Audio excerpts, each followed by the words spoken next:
with Nina G.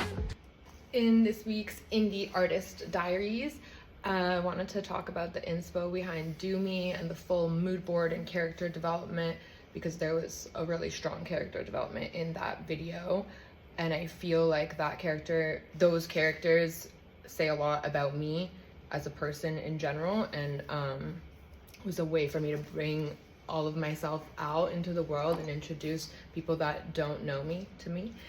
And so there was 5 main characters in that video. The first character just being Nina au naturel, so in her most bare element. And then there's the diva Nina.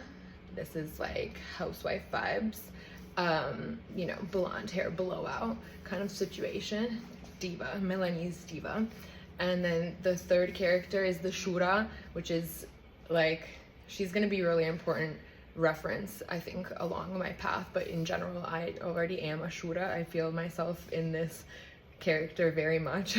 And a Shura, for those that don't know, is like a very, very well-dressed Italian older lady. You'll likely find her in a fur coat, hair has to be done, maybe she's smoking a cigarette, sunglasses on, handbag, just very chic older lady. The fourth character is like the gangster Nina, the Tony Soprano Nina. We'll just refer to like the gangster Nina because that's what I was going for there with the Tony Soprano vibe. Speaks for itself, Nina G. And then the fifth one is the glam Nina, and like this is just like Nina entering womanhood, you know, like the lady. And the development and like the mood boarding of this was so intense. I had one of my friends who was basically like research styling for the past 1,000,000 years, helped me to do the research for this, and I had the great honor and pleasure of getting to kind of rummage through Marnie's archivio of all of their clothes and previous, like other vintage designers, like just archive pieces. And this is how we developed like all of the styling for it. So I spent the day basically in this like archive of clothes. It was a dream come true. I was really honored that they let me do that. Let me see, I have this mood board back here.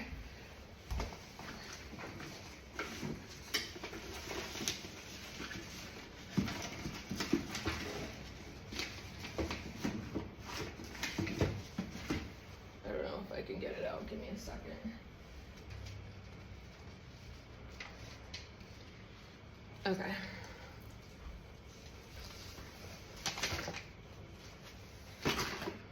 Just dropping everything.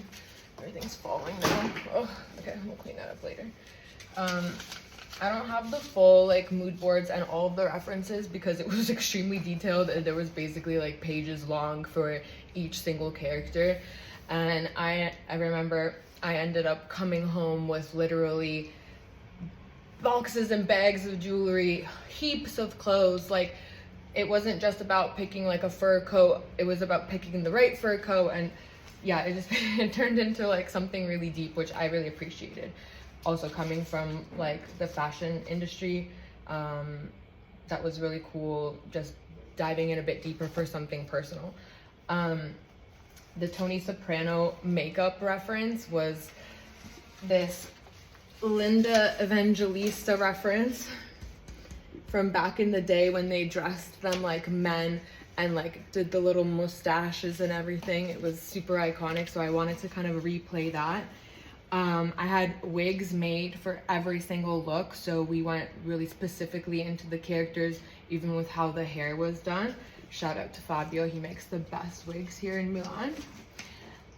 And makeup for the diva was Twiggy inspired, really lovely, with those like bottom lashes where they're like, you can really see it.